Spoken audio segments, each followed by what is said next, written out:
Hi, this is Linda Cohn, and you're listening to the award-winning, I think they've won a few awards, Benched NFL Podcast.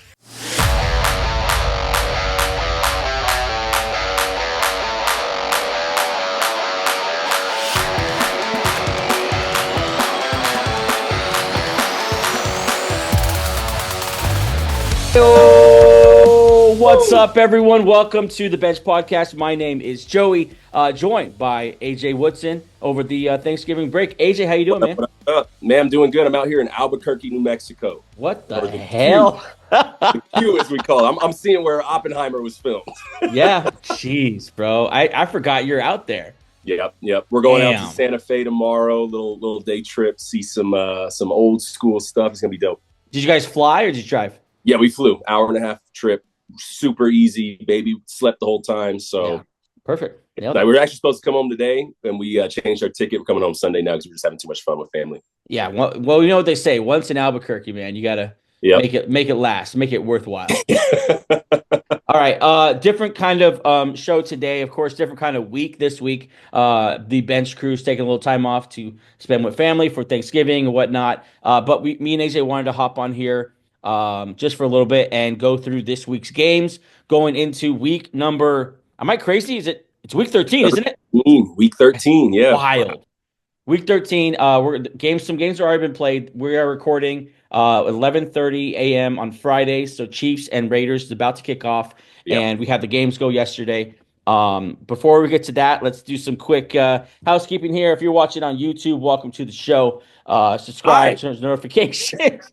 I was wondering if you're going to do it. If you're listening on Apple, Spotify, iHeartRadio, thanks for listening to the audio version of the podcast. And, of course, join us on Instagram, X, and TikTok. Search at Bench Show to follow us on all those different platforms. I'll also shout out benchshow.com, the home of the Bench Beat, articles on fandom, fantasy, and all things NFL. Brand new article up there by David Adams last week. Really good one. So make sure you check that out next time you go and take a poop. Okay, Thanksgiving games. AJ, overall, I will say better than I thought they were going to be. You look at the schedule coming in, Lions, Bears, you're like, okay, that's going to be a blowout. We got a great game that ended in a stupid way. You're just like, oh, it's over? Yeah. And then Cowboys, Giants had some fun moments. It was a little more watchable than I thought it was going to be. It was. And then the Dolphins. Yeah. What a disappointment. I mean, I picked the Packers, but I wanted to see a good effort from the Dolphins. I mean, weirdly enough, the game that we had the highest hopes for, the Dolphins and the Packers, and just right when you started to believe that the Dolphins were, oh my God, they're turning around. Oh my God, they're going to make a playoff run. They're still alive. Yeah. They just look absolutely terrible in Green Bay. The score 30-17. It wasn't even that close. Kind of some garbage time points at the end. Big win for the Packers. The Packers needed this kind of win, I think, just to kind of solidify themselves. Just having said that, they're now 9-3. It's crazy because, like, in my head, maybe other fans' heads, I kind of had forgotten about the Packers this season. I didn't really have them in that top tier of teams. And just like you said, you look at their record, 9-3. Like they're dominating this season, and they've been 9-3 with missing Jordan Love. 2 games, and then having like a hobbled Jordan Love for a couple games. So yeah, this team's for real. Yeah, Packers look pretty good. Dolphins. Let's talk about them for a second here. In that race for the AFC wild card, it's going to be so tough down the stretch that any win, any loss is going to be impactful. I think this one hurts a lot because the Broncos are surging. We'll see how they do Sunday, and I think there's maybe one spot up truly for grabs. Well, Broncos might solidify this. They actually play Monday night against the Cleveland Browns.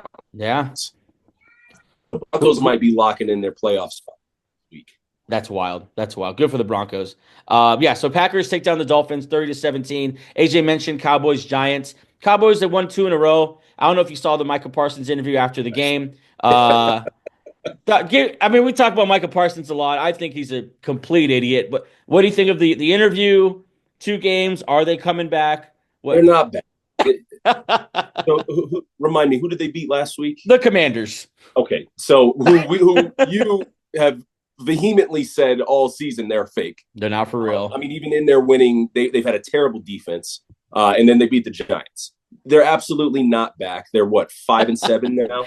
They are now 5-7, 1-5 at home. You're not getting there with Cooper Rush. Yeah. In the NFC, that wild card spot is you've got to finish. I think you've got to finish higher than 10-7. Yeah. For that. Well, I mean, maybe they beat out Washington because really that's who they're in the race for with that wild. Because the NFC South and the NFC West, only one team is coming out of both of those divisions. Right. So you're maybe trying to beat out Washington for that last spot, but I don't think you do that with Cooper Rush. Yeah, and even if you do, I mean, if they make the playoffs, props to you guys for making the playoffs. That's Yeah. so much more than we all thought. Right. But even if you do, like Cooper Rush, nothing's happening. You haven't beat anyone truly yet. Like the Giants. 0-6 at home, or was that yesterday? 1-5. 1-5 now. You're not a real thing, but go ahead, Michael Parsons. You keep doing you. And then the morning game, Bears Lions, like you said, turned out to be a pretty good watch. Yeah. Let's talk about what everyone's talking about here. How the game ended. It has to be the worst thing I've ever seen on a football field at any level of football. Yeah. Yeah. Absolutely. It's a mismanagement that you don't see junior high coaches making that. Yeah. And it's funny, I actually didn't see it. So there's 30 seconds left. They're at the 30-yard line. I left to go grab something or do something. Yeah. Come back downstairs. Game's over. I'm like, what happened here? And then I saw the highlight later. I'm like, that's just unbelievable. The amount of time it took them to get up to the line, to get wild. The place. If you're going to run a play at 3rd and 26, I mean, usually that's like you've got a little running back play to get to the spot where the kicker prefers, right? And then you call the timeout there, right? Shocking. That's unbelievable. Yeah. In case you're under a rock, basically, the Bears ran out the clock on themselves. Had 32 seconds left. Tried to run a play, but that play literally took 32 seconds to run. An incomplete pass over the middle, by the way. Yeah. And they end the game with one timeout on the board. About what? 10 yards out, maybe. Yeah, I think they were 3rd and 26, so I think they were okay. At the 3rd. Yeah, which I mean, for your kicker, that's beautiful. Yeah, yeah. It's a terrible way to end the game. After the game, now former Bears head coach, we'll talk about that in a second. Matt Eberflus, he said the plan was to run a play to snap the ball at 18 seconds, run a play and into the end zone and use that last timeout if needed. If it didn't get to the end zone, then use the timeout and kick a field goal. Sounds good, but what I don't understand is once Caleb Williams is there scrambling and you're way past 18 seconds, it's 9, it's 8 seconds, you got to call the timeout. That's on you as a coach. Yeah. Like, it's a rookie quarterback. He had a rookie quarterback moment. I'm way more forgiving with Caleb Williams, although that's a major mental error. As a head coach, that's why you're there. Your rookie quarterback is obviously scrambling. The situation's too much for him. Call the freaking timeout and go to overtime. Like what? What you just doing? Yeah, and you take that L of leaving too much time on the clock. Let your special teams step up and let your defense hold them for a play or two. You take that time, just like you said. If at 18 seconds they still haven't figured out, take the timeout, kick the field goal, and figure out the last 15 seconds of regulation to get your team into overtime. It's ridiculous. It's wild how just in that moment, Caleb Williams and Matt Eberflus just froze. No idea what to do, and the clock just ran out. And ultimately, that cost Matt Eberflus his job this morning, Friday morning. Kind of funny. 2 hours before he was fired. Yeah. After they let him get up there and say, I could see myself coaching this next game, just confidently. 2 hours later, they fire the guy. Just not great. How do I say it? Not great at the upper levels of management, which is what we kind of expect now from the Bears, I guess. I mean, we know how Gabe feels about the Bears. And me as just kind of a casual NFC North fan, I'm coming around to this is just a stupid franchise. Yeah. Yeah, I guess we're paying attention closely to the Bears like we, I guess, never have before. So we're not aware of the things that Gabe often mentions on the show. Just the inaccuracy of that front office. The years of incompetence. Yeah. And so I feel like we're starting to see it now. And what a bummer, man, because they have some real talent on that roster. And just so far, year one, pretty much wasted. down the drain. I think Caleb Williams, has looked better from time to time, but Matt Eberflus out. I think Thomas Brown will step in as the interim, and then they'll get a new coach this offseason. Me and you were texting earlier today, though, and spilled milk, whatever, but they missed just such a huge opportunity this offseason with John Harbaugh. John Harbaugh, yeah, John Harbaugh, and not bringing him in, the ex-Bear quarterback. It would have been so great for him to go to this storied franchise, this old school football coach, and I'm so confident that he would have been at least good. I'm confident that they would have at least been good as the Chargers are right now, at least, maybe better. Oh, for sure, because it's a more talented. I think they have a better roster, right? Absolutely, yep. So, anyways, we'll leave that there. Matt Eberflus out. The Bears, I guess you're going to get a good pick again. And go ahead. What are they, 4-8 now? They are 4-8. So they're 3 mistakes or wild plays away from being that would be 7-5, because you've got the stupid Hail Mary against Washington. Yep. You've got the blocked field goal attempt. Was that against Green Bay or Minnesota? I can't remember. I think it was Minnesota. And then the chance to win that game yesterday. And it's crazy. At least there's some. And all 3 of those, you can't point to coaching for the blocked field goal. That's the line. Just let that happen. And then you've got the idiot waving to the crowd, and then he's the very one who tips the Hail Mary into the arms of Noah Brown. It's wild. I guess you can still pull out some ray of hope here, similar to what the Jets did last year, which didn't end up too well, and just say we still have a talented roster. We just need the right leadership. We'll see. I think there's still an opportunity here for the Bears. It's just so far no bueno, and we'll see how you pivot, how you rebound. But all right, let's get into these. Hopefully I think that'd be great, but.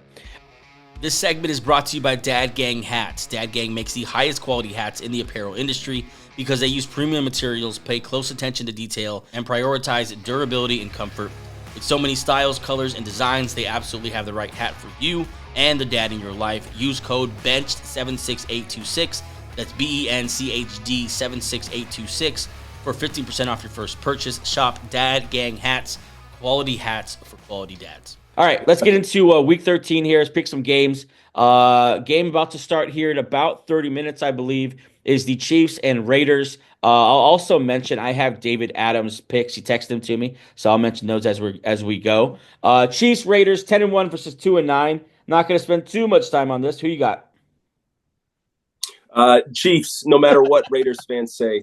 Raiders last year beat Chiefs Christmas Day, I think. So they got the Chiefs figured out, apparently. Yeah, they got 9 other teams number. They don't have figured out, sitting at 2-9. Yeah, I'm going Chiefs as well.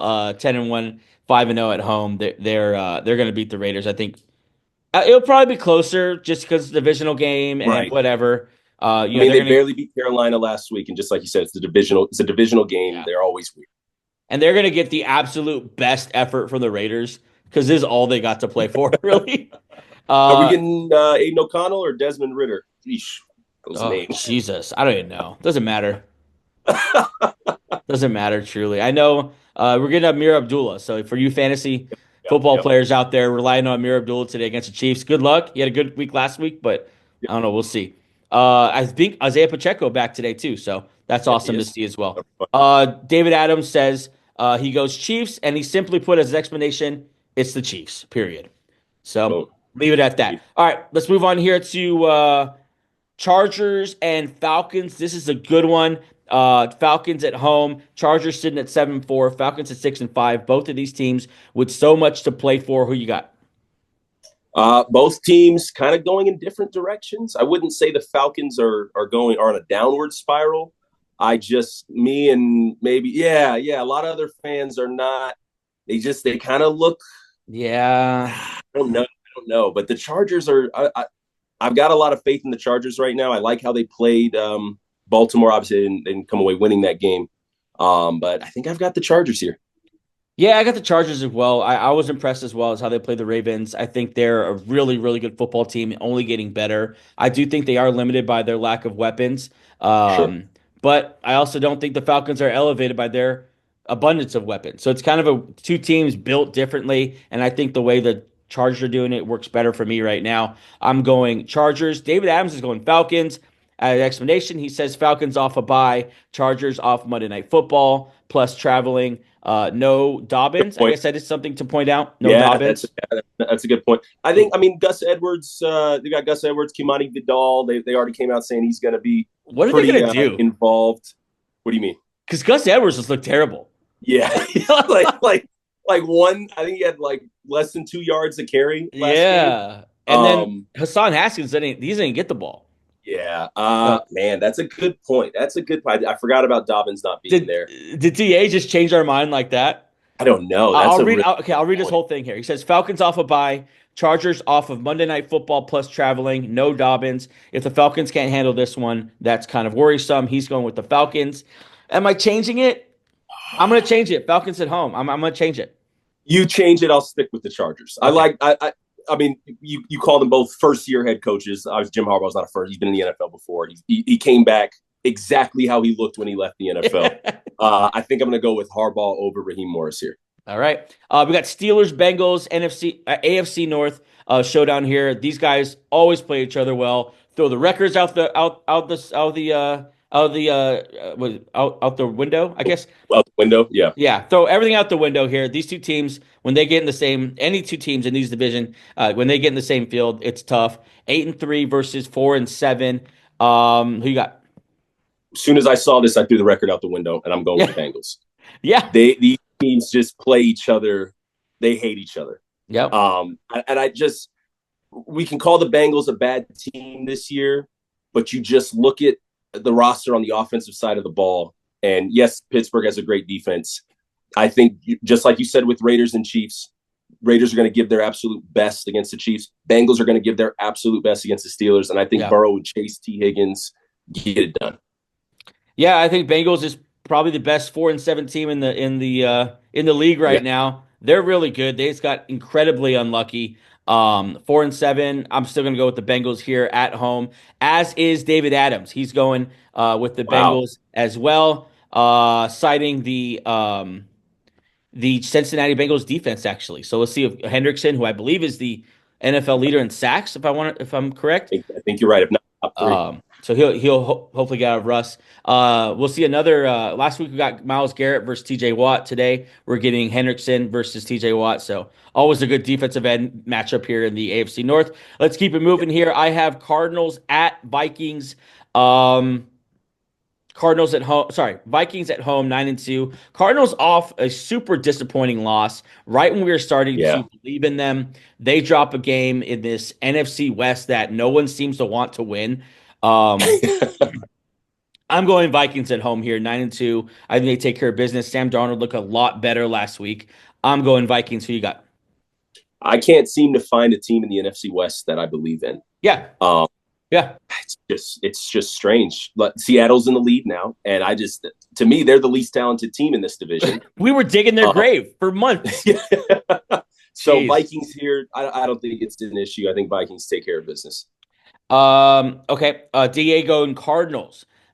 He says how Cardinals respond after an ugly Seahawks loss says a lot about any real playoff impact they may have. So he's kind of a prove it game for him. We'll see how it goes. Let's move along here to kind of an old school rivalry, but definitely not anymore. Colts Patriots.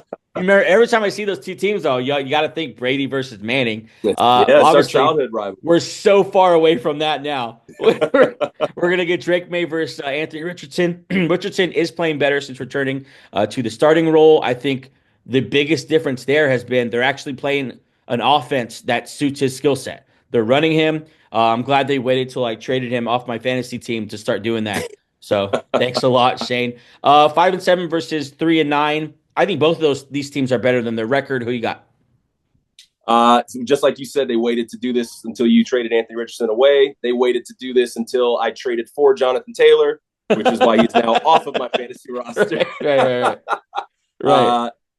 as much as I want to pick the Patriots, I like the Colts are finally playing to their strengths. Yeah. And I'm gonna go with the Colts here. Yeah, no Josh Downs, but Michael Pittman's healthy again, and they just have a plethora of receivers there. I think the Colts continue to roll as well, although you got to love Drake May and his development. These are two of my favorite young quarterbacks in the NFL right now. Like, I like both these guys. I like their diverse skill sets. I believe these two guys are a picture of what the modern quarterback looks like, and that's these big, strong, ultra athletic, big armed quarterbacks. I like both these guys, but I do have the Colts here winning on the road. DA has the Colts as well. Drake May shows flashes, but loses as normal. Wow, okay. Little shot there from DA. The NFC, I guess not. The NFC West leading Seattle Seahawks at 6-5, taking on, here we go again, the New York Jets. 3-8. Not gonna waste any time here. Yeah, I'm going to Seahawks. I'm not doing it. Woody Johnson still probably isn't sure who's starting at quarterback on Sunday as of right now. After all the nonsense that we've heard the last 2 weeks, they might cut Rodgers, and then he's going on McAfee. This team it's a mess. It's a total mess. Yeah, I've been in Aaron Rodgers' corner here about him not being the biggest problem. But I think I'm getting to the point now where he may work for another team. Maybe the ship has sailed with this team. Just with the way things are being handled, not even on the field stuff, just the off the field stuff. Right. I can't imagine they still got to go through a coaching and a GM hire. Like, that's going to be an absolute circus. And just to think that Aaron Rodgers would be in the middle of all that. No, but back to this game. I'm picking the Seahawks. Not even close. Yeah. Seahawks take care of business. We're going to see more of what the tire fire is that are the New York Jets this season. Professor David Adams going with the Seahawks as well, and citing that the Seahawks just have more to play for, which is true. Jets pretty much done this season. Titans and Commanders. Titans look pretty good last couple of weeks. Will Levis looking pretty good last couple of weeks. Commanders kind of, I wouldn't say arrow down, but I think reality check has kind of set in for them. I think they can use a big win here. I'm trying to see. Who do you got? You pick first. I'm going to go with the Commanders at home.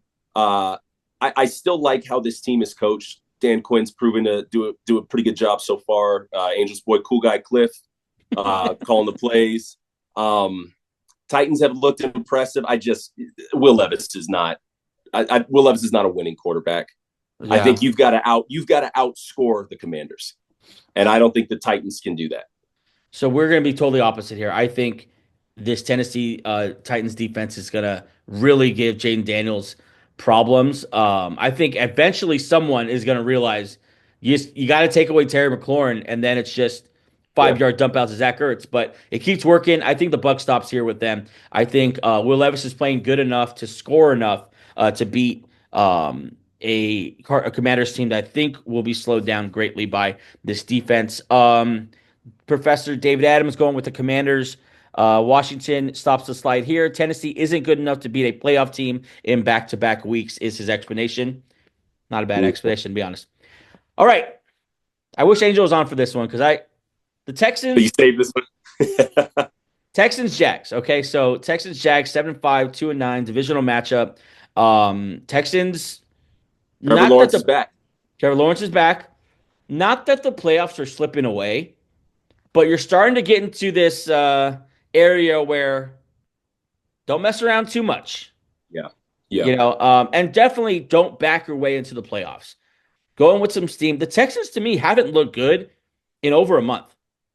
Yeah. Like, they haven't looked good in a while. That being said, I'm going to go with the Texans here, and I just need to see a dominant playoff team win. They have to win this game, and I will echo what David Adams said about the Cardinals, but switch out the Cardinals for the Texans here. I think they have to respond after losing. They lost to the Titans last week, right? Right. They've got to respond after that. They cannot lose this game, fall to 7-6, and then other teams in the AFC are smelling blood in the water. Yeah. Yeah, I think it's a big game for them. DA is going with the Texans. He says he'll think it'll be ugly and close if Lawrence plays. Keep sowing doubt about Houston playoff chances. I guess he's not a big Houston fan here. Let's move on here to the Rams and the Saints, 5-6 versus 4-7. The Rams kind of letting us down last couple of weeks, although, obviously I'm glad the Eagles spanked that booty. Yeah. But, but yeah, I mean, Rams here kind of letting it slip a little bit. Like we said, that NFC West, no one really is seizing the moment. I think the Rams win this one. The Rams have to win this game, right? Yeah. I'm definitely going Rams, but watch the Saints accidentally win another game. And I'm actually here with my aunt who's from New Orleans and her two boys. And hearing them talk about the Saints is hilarious. Is it what's it like? Are they just depression? Oh, they love their team. They love their team. They love the weapons on their team. Chris Olave and Derek Carr. They love Derek Carr just the way you heard. So it spreads to the fan base too. Yeah, it does. It absolutely does. Okay. So I'm telling them, like, dude, come on with the Saints. Come on. You know what? Why not? Let them be happy. Whatever. Yeah, exactly. DA is going with the Rams. He said, I don't know if they make the playoffs, but at least they stay alive in the hunt this week. I'm with him there. I think the Rams stay alive here with the win. If they lose this game, though, I'm not picking them to win division anymore. I'm probably done with them. Yeah, they'd fall to 5-7 with the rest of the division being at 500 or above. We'll see what the Niners do. But if they lose this game, you can kiss the season goodbye. Yeah, I believe so. Buccaneers at 5-6, Panthers at 3-8. I am all on board with a Buccaneers push to take a playoff spot and do something big. Yep. Baker is playing the best football of his career, currently sitting at 2,800 yards, 24 touchdowns, just 9 interceptions.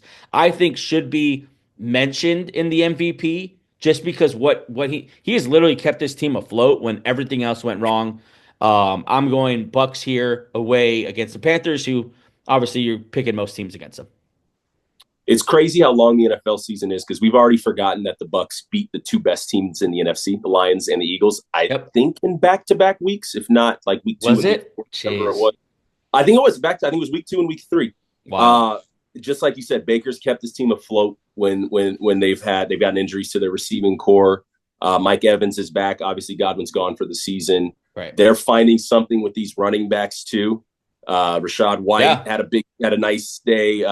Sean Tucker had a touchdown, and Bucky Irving had a nice day. I'm a Bucky Irving fan. That man Bucky has Irving, juice. His backfield next year. The Bucks, just like you said, easy. They got a good get right week this week against the Panthers. And I'd love to see the Bucks take over the NFC South. That's what Professor says. He goes Bucks. He says Tampa Bay keeps it rolling and puts pressure on the ATL. That's going to be a good one down the stretch here. Falcons and Bucks. Sure. All right, let's talk about the Eagles. Eagles and Ravens, game of the week, right? 9-2 versus 8-4. A lot of people saying Super Bowl preview. I don't want to even go there yet, just for the sake of the jinx. But it is a huge matchup. Let me ask you this real quick, and we won't have to talk about it for a while. But who is this truly more important to?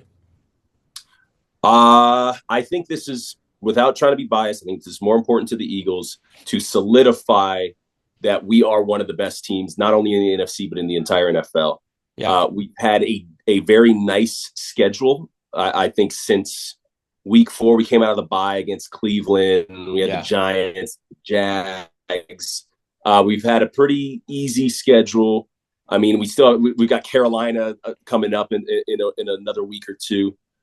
We've got to solidify that we're one of the best teams in the NFL. I think this is definitely more important for the Eagles. Yeah, and the Ravens can prove that they can lose to anybody and still come back and smack somebody the next week. I'm going Eagles as well. Obviously, you probably could have guessed that. Surprise here, DA, Ravens fan. He's going Eagles as well. And so, I think that's just indicative of what the Ravens have been this year. A lot more up and down than even this Eagles team has been. If you think about it, and we talk about this all the time, if Saquon catches the pass in week 2, whatever it was, and then we're not missing everyone against, was it the Saints? Or no, not the Saints. It was Bucks. It was Bucks. The Bucks, yeah. I mean, those are the only 2 Eagle losses. This is a really good Eagles team. I'm glad people are starting to hear the whispers about it now. I think you're right. If they beat this team, then they're right back there solidified in everyone's mind as the second best, or if not best team in the league, they're right up there in that conversation where they belong. I'm going Eagles as well. So I'll always pick the Eagles. Can't wait for that one though. Let's see what Jalen Hurts does here because Yeah. Ravens are one of the worst pass defenses in the league. You can absolutely pass on the Ravens. Let's see if Jalen Hurts seizes that opportunity. Yeah, that's a huge matchup. Also want to see Derrick Henry versus this defense. What does Fangio do? I want to see if it's a Derrick Henry Saquon MVP bowl. Yeah, that's true. This might determine if one of those guys wins the MVP. It's going to be the one who wins this game. Yeah. So we'll see what happens there, and then I don't know. It's gonna be a great game. So much talent littered all across the field. Sunday Sunday. No, this is not a Sunday night game. No. Sunday, well, look, you look at the Sunday night game. You look at the Sunday night game, and at the beginning of the season, this was the better game. That is the 49ers and Bills. You definitely see how that would have been thought of as a incredible game. I think it still will be a good game. I think we're gonna get snow here at Orchard Park up in Buffalo, so that'll be fun. Niners, Bills. I think Brock Purdy's going to play. I think he's not going to miss the rest of the season. I don't know. I mean, I think last thing I read, he threw one pass in practice and then sat the rest of practice. But and it's not his throwing shoulder. Am I correct? I thought it was his right shoulder. Is it? Oh, okay. I might be wrong. But yeah, threw one pass in practice and sat the rest. So let's assume he's not playing. So if he's not playing, we all go in Bills here? Yeah, Bills. It'd be a slaughter if he's not playing. Yeah, I'm going Christian Bills as well. Hasn't looked good. Debo has not looked good. And Debo's also having attitude problems, as always. Fantastic. They're falling apart, man. They're a true disaster season. Let's move on here. I think without Purdy, this isn't even a game worth talking about. I think the Bills are going to beat them rather easily. And then the Niners, I think, are done at 5-7. Yeah, 5-7. Yeah, that might be a wrap. All right, Monday night, last game here: Browns and Broncos. A big opportunity for the Broncos to fix their perception in the NFL fans' mind, because right now they're kind of just a team that people whisper about. Are they good? Are they not? Who's Bo Nix? I guarantee most of the people. Record and being surprised. Oh, I didn't know they're 7-5. I guarantee you most people with a strong opinion on Bo Nix have probably still never seen him play, because they're never on prime time. You know what I'm saying? So I think this is a huge game for them and their reputation. I'm going Broncos here. That defense, I think, shuts down Jameis. And I think the Broncos, with a statement win here, Monday Night Football. Man, I'd be so happy for Angel and all the Broncos fans getting this win, Monday Night Football. And not only Monday Night Football after Thanksgiving. Everybody's back home. Everybody's settled in, watching the game Monday night. Yep. This is for America to see that the Broncos are a real team this year. Yeah. DA going the Browns. Wow. Says battle of the defenses, but Jameis makes the plays to win it. So big believer in the Browns there, I guess. I don't know. But that's what it is with the Broncos. People aren't quite ready to give them that yet. I think they claim it here. And I think it's also a big game for the Rookie of the Year chances for Bo Nix. He's still not the favorite. I don't know how. Jaden Daniels is still the favorite. But I think it's Bo Nix. They're at the same record, Washington and Broncos right now. So if the Broncos if Washington loses this week, Broncos win. I don't know how Bo Nix is not in the leader for Rookie of the Year. Yeah. I feel like at this point they just don't want to give it to him because of how the league might want Jaden Daniels to be more successful. I don't know. We'll see. But yeah, I think the Broncos take care of business here. I think everybody hates Sean Payton. That's probably it. And myself included. Like, I don't like the guy either. No, yeah, big time. And please, if you're on YouTube, stop asking us what we think now about Bo Nix. Like, it has obviously changed. We're telling you right now, we think he's the Rookie of the Year. God, I get so many. Every time the Broncos win, we have if you haven't been following our page for a while, we had a live stream for the draft when Bo Nix was picked. He was not on anyone's radar, by the way, except Sean Payton's. And Angel and Terrell, being Bronco fans, had a certain type of reaction, felt a certain type of way. And we posted that. And every time the Broncos win, we get some sarcastic, hey, what do you guys think now? Well, we obviously think something different. We obviously love the guy. And honestly, those two guys could not be happier that Bo Nix is a guy. Yeah. Like, they're his biggest fans. So please stop asking us that question. But thank you for the 50,000 views or whatever it got. Yeah. That's all I got for week 13. You got anything? Man, it's just we're getting close to the end here. Ooh, baby. Yeah, it's going to be good down the Since stretch flown here. by. Yeah, it's going to be good down the stretch here. I think the MVP race is still up for grabs. I think Yep. all the rookie awards are still up for grabs, and I think coaches obviously can start to get fired here. It's a really action-packed part of the season. Cannot wait to cover it, talk about it with you guys. We'll be back in the studio next week. We'll see you then. For now, that is this week's episode, and we will see you again on Monday morning. AJ, thanks for hopping on, man. Absolutely. Thanks for having me. Later. Peace.